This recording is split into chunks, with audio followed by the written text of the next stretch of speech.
Hey guys, what's going on? Here's another video. This is 1996 in metal, so let's just jump straight to it. I got a whole bunch of different records here, and a lot of them are really good. This was actually a really good year for metal, so we'll start off with a pretty classic one. This is Type O Negative with October Rust. Yeah, I've been trying to hunt this down on vinyl, and I can't really find it for under like $70, which kind of sucks. But yeah, this it's either this or Life Is Killing Me is my favorite by the band, which I know is kind of an unpopular opinion since everyone loves Bloody Kisses, at least at number 1 or 2. But for me, it's this or Life Is Killing Me. Yeah, just some of the best songs ever on here. I mean, Love You to Death, never get tired of that one. Be My Druidess, Red Water, My Girlfriend's Girlfriend, Burnt Flowers Fallen is a really underrated track. And then, of course, you got Wolf Moon and Haunted. Not crazy about the Cinnamon Girl cover, and I could do without, like, In Praise of Bacchus. It's not bad, but it's just kind of, it's not at the same caliber as the rest of the songs. But yeah, this is like a pretty much a near perfect album. I mean, if for whatever reason you've slept on this, gotta listen to it. All right, up next, this is a staple in Norwegian black metal. Everyone knows this for the most part. This is the third album by Satyricon, Nemesis Divina. This album like completely blew my mind when I first heard it. The drumming on here is feral, it's primitive, it's visceral. The entire album is just like apocalyptic. It's an absolutely incredible album. The first song alone has like, I don't even know, probably upwards of like 10 riffs, and it's just like, there is firing at all cylinders. This every moment on here is like perfect. Again, if you haven't heard this for whatever reason, this is an absolutely must-listen album. All right, up next, this is kind of the odder one. Mysticum, In the Streams of Inferno. Yeah, this is not for everyone. It's like industrial mixed with black metal.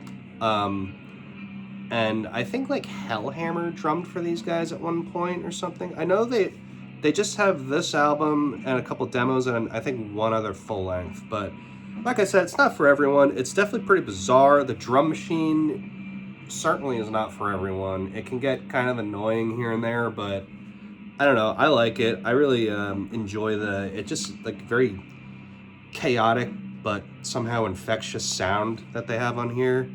It's pretty legendary in its own right, and nowadays you kind of see a lot of people sporting this album for whatever reason, but yeah, it's good stuff. Check it out if you haven't already. Alright, now this next one, these guys released 2 albums this year. I think there's like 1 or 2 bands in this list that have like 2 or 3 releases or whatever, so... Alright, this is a US black metal band, Judas Iscariot. This is their first album, Cold Earth Slept Below, Moribund Records, and this is Thy Dying Light. Now both of these are very similar.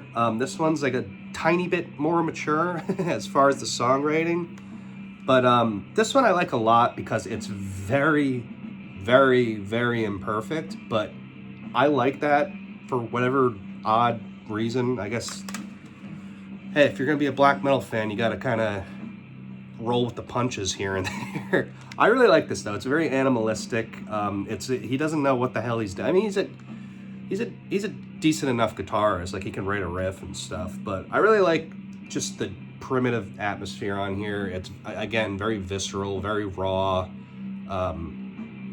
It's goofy at times, but I like it. I don't know. I think this is a USBM classic for sure.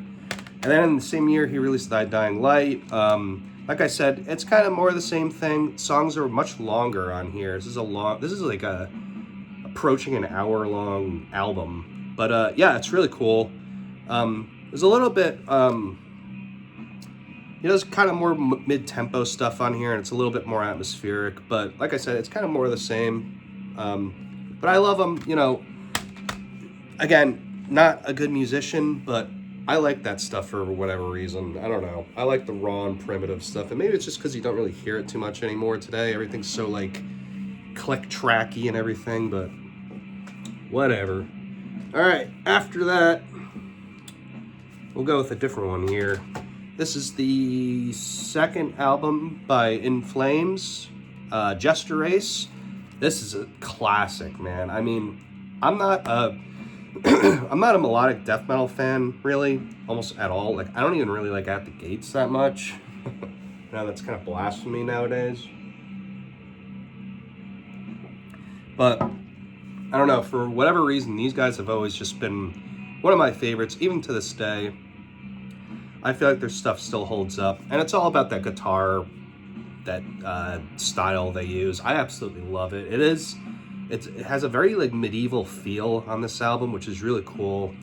Took me a while to get into the production because it is kind of thin, certainly compared to like Colony or Clayman or whatever, but it is really good, and the songs on here are just masterfully written.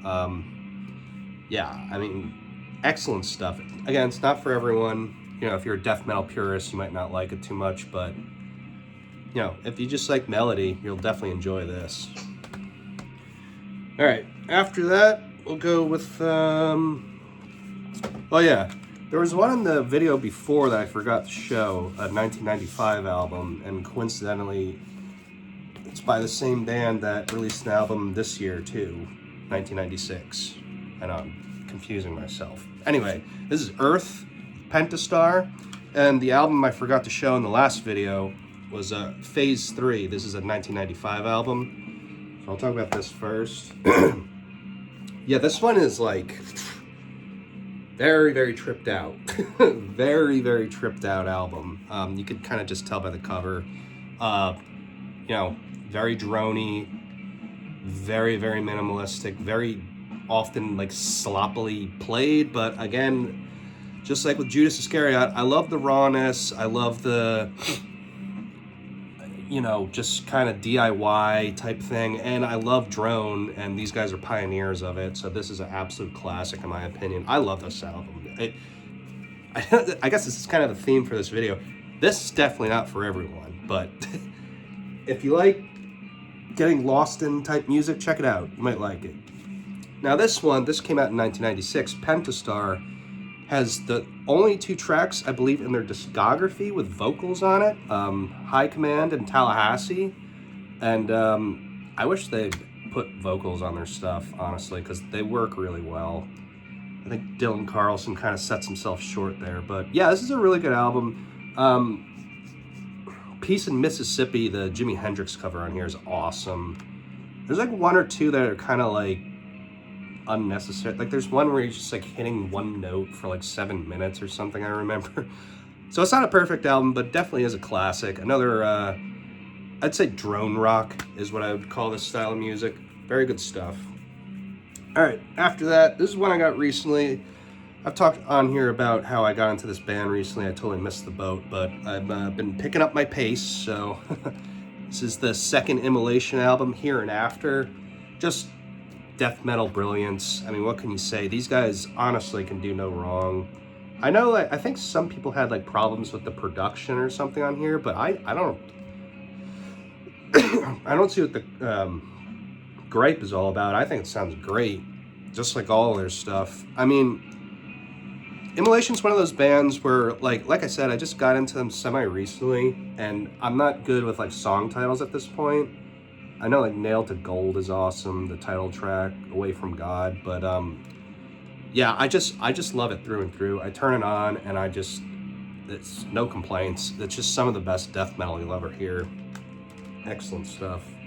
All right, after that, this is an underrated one. This is one that no one talks about by this band. Total Death by Darkthrone. I got this used a couple years ago. I didn't know what to expect because, like I said, I've never really heard anyone talk about it. It's always like up to Panzerfaust, and then you either hate them or you love them, and then it's like not really any in between. But I actually like this album. I think it's pretty underrated. I turned it on not that long ago, maybe like a month or 2 ago.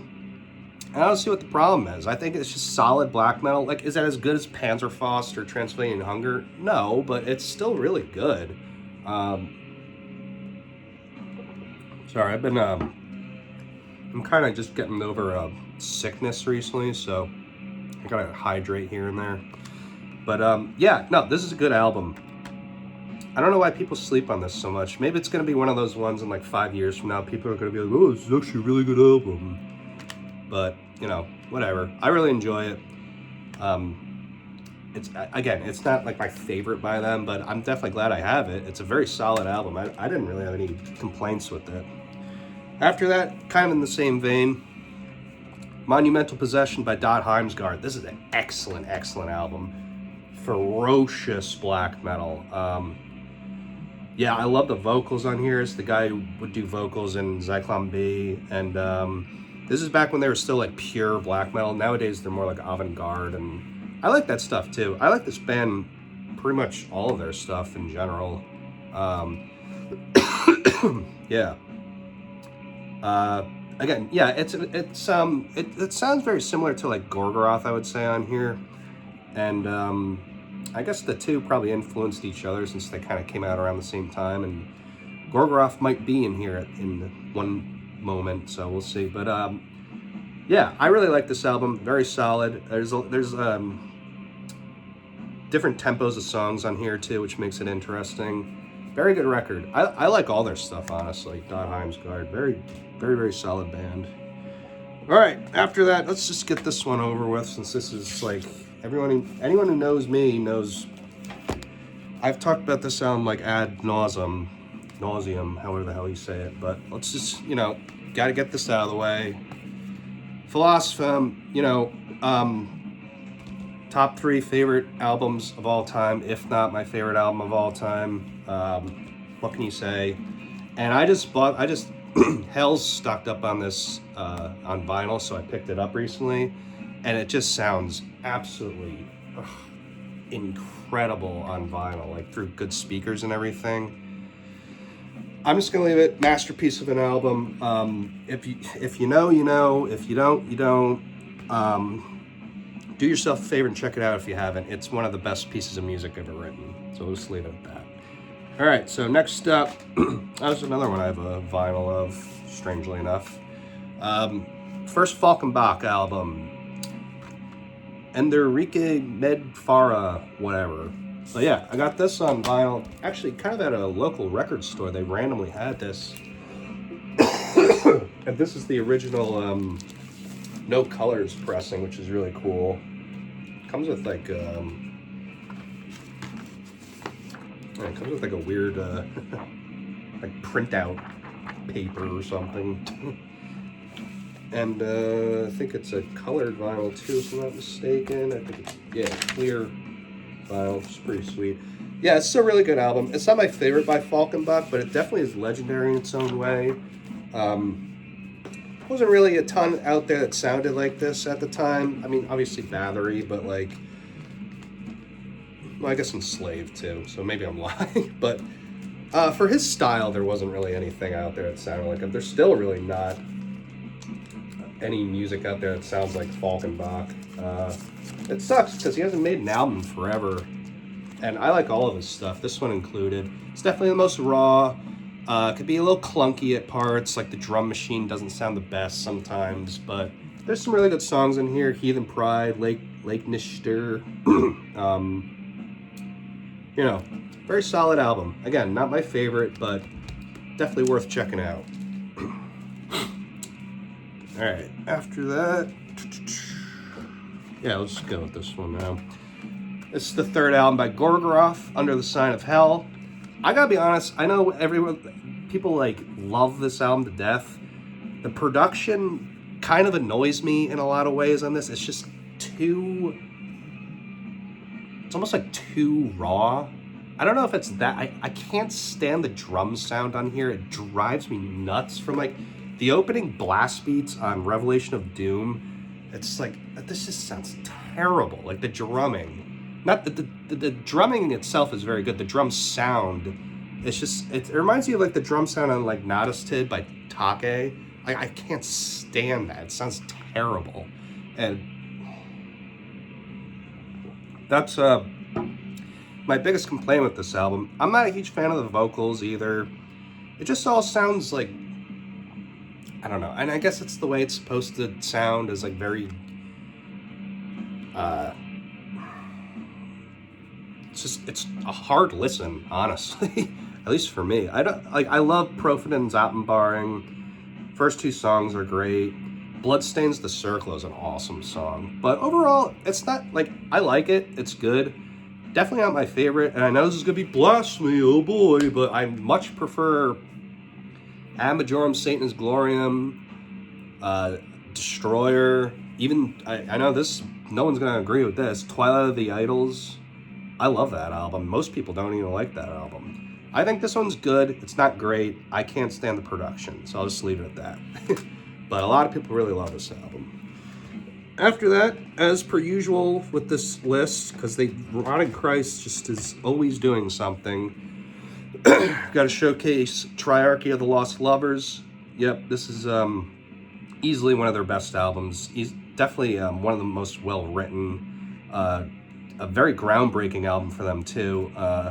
It's very melodic. It kind of threw me a curveball when I first heard it, like years and years ago. I don't even remember when I first got this, but it's very melodic. It's starting to go into the style of, like, you know, I guess like Moonspell and stuff like that.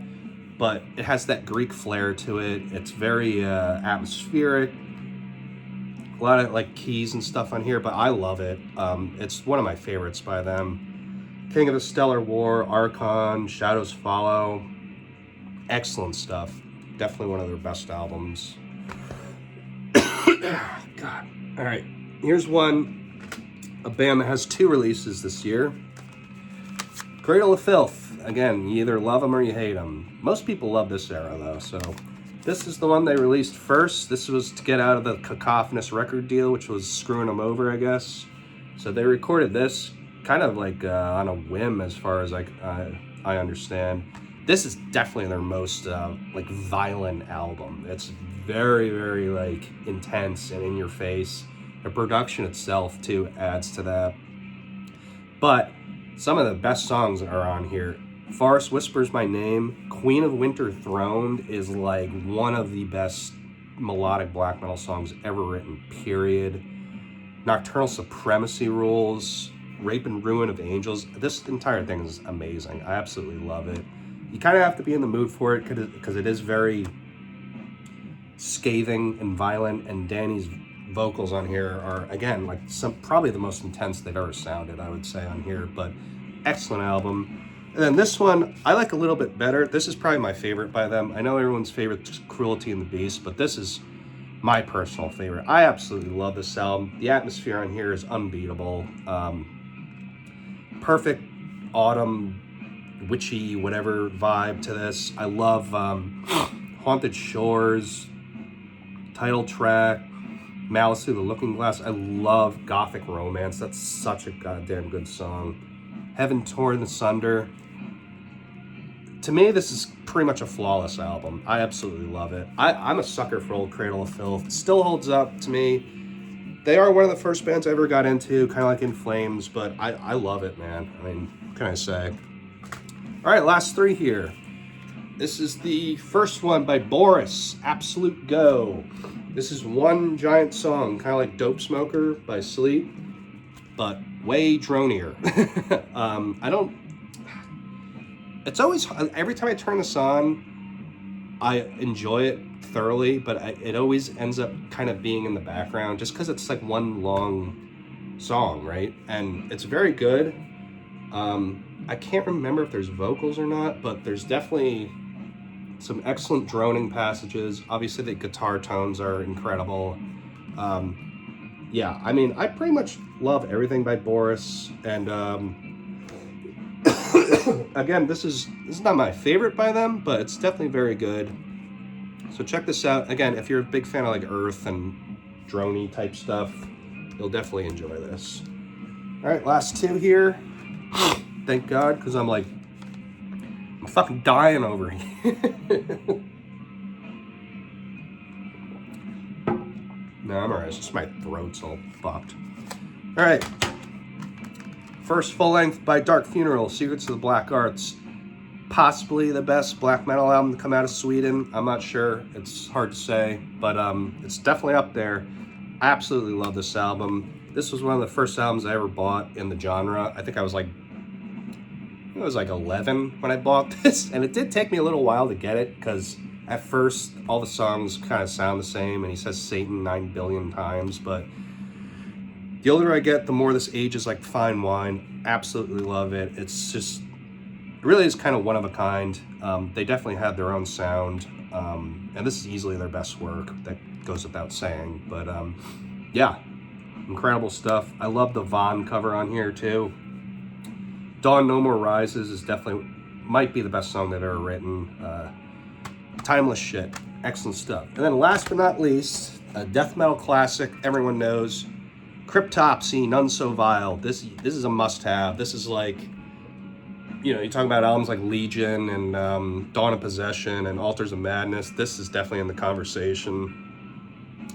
Absolutely unparalleled, brutal death metal. I mean, for its time especially, this is just like feral and like this no letting up. Yeah, this is a legendary album for a reason. If you haven't heard this, strap yourself in, because even by today's standards, it will kick your ass. Excellent shit. This and the first one are amazing. I actually really like their newer stuff too. The last like 2 albums, I thought, you know, I have a soft spot for like their last 2 albums, like the recent Cattle Decapitation stuff, Dying Fetus. So there is some modern death metal still that I do like, even if I'm not into the fucking Frozen bullshit and what all twink mold, as the dog would say, and all that. I don't like that stuff at all, but I do like newer Cryptopsy, Dying Fetus, Cattle Decapitation, you know, stuff like that. So, but yeah, check this out. Masterpiece. All right, so I'll return next time for 1997 in metal. Hopefully my voice will be better by then, but I hope you guys enjoyed it, and I'll catch you on the next one.